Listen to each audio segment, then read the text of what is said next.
Street 3 Dream Warriors. Let's get it started. When I first saw this movie, I didn't really care for it that much, but on the second viewing, which is now, it's been like 7 years since I saw it, I actually quite like it. Don't get me wrong, I still have a lot of problems with the ending, though. The film's a lot more of a traditional sequel compared to the last one, as we follow our previous main character, Nancy, as she goes on in her life, working in a mental institution, because where else would she? In this movie, we get to learn more about Freddy's backstory. He had a nun for a mom who was, well, something of a bunch of dudes, and he's a demon baby because. And it just so happens that these kids in the mental institution, all of their parents are involved with the murder of Freddy. So I guess everyone was involved that. But she was dead the whole time. Oh my God! You can imagine how the plot goes. A bunch of colorful characters are trying to stop Freddy, who's trying to kill them in their dreams, and no one else really believes them. Also, Freddy kidnaps one of them, I guess.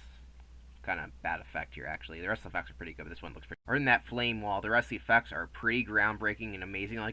We even get a stop-motion skeleton of Freddy.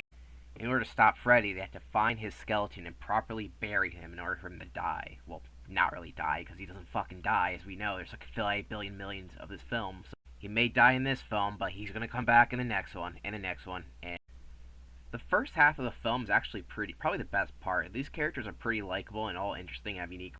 It makes you care about these characters, even though they are all pretty much going to die. Yeah, like 80% of this, and Freddy has pretty creative ways. But this is when the dream world does become more goofy and less dreamlike.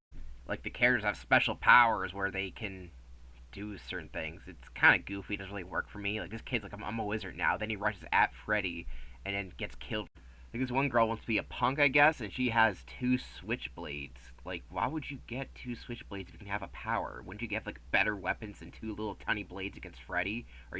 I'm just not really sure what the limit is for their powers as compared to Freddy, so that's why it's very confusing. They kind of just let Freddy kill them sometimes. Just kind of, like, here, like, the girl's like, oh, wait, I'm just gonna let him stick needles in me and him have an orgasm or whatever. The second half isn't as good as the first half because these characters that you like just end up being complete idiots and their powers end up being really. In my opinion, the characters should not have any powers. It doesn't make any sense for me. It also gets rid of the fear factor because you're just thinking like, wait, why couldn't they do this? Why couldn't they do that? Rather than having to work. Because in the dream world, Freddy's supposed to have all the dream powers, so them having powers but then not using them correctly against them just make you question the characters more than you're really supposed to. It's not a big problem, but during one scene, Freddy possesses one of the puppets and comes to life, which is a pretty cool scene. I like it. There's a lot of cool little neat things like that. And it leads to a pretty gross scene where he strips this guy of his veins and makes him a puppet, which is kind of gross, but in the best way possible. One of the biggest problems I have with this film is that it feels like it wants to be a finale, but also wants to continue sequels, so it ends up kind of being near the end and not delivering on.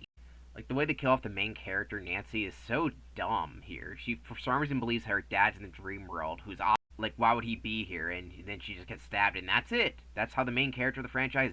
It seems like the way the ending is set up, like they want to do more of these films, like they know it, but it's kind of weird how they kill off a lot of characters, especially ones I feel like would have made for interesting cap. And then Freddy spins around like a disco ball, and yeah, he goes away. If you're planning on doing a slasher franchise or just a franchise like this in general where characters die off, you want to keep some of the characters, the more interesting ones you can develop more, and kill off some of the less ones. It's better to keep some of them around rather than just kill.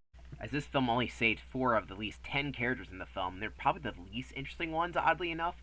You want to keep at least 1 from each film, if that makes any sense. It makes it more dynamic. Now, of course, you don't want every character to live, but, in a way, if you want to have sequels and you want to have them flow better, it's better to have some remaining characters, especially since most of these characters will die in the next one. But these are all little gripes. For the most part, this film is fun. You get to see returning characters in the first movie. It does a good job. It has a fun setting, some great effects. So overall, it's definitely probably one of the better ones in the Nightmare on Elm Street series. I think it's better than the second one from rewatch. So yeah, I'll see you next time when I cover the 4th movie, which is called The Dream Master. So I'll see you then. Stop the front time, bitch!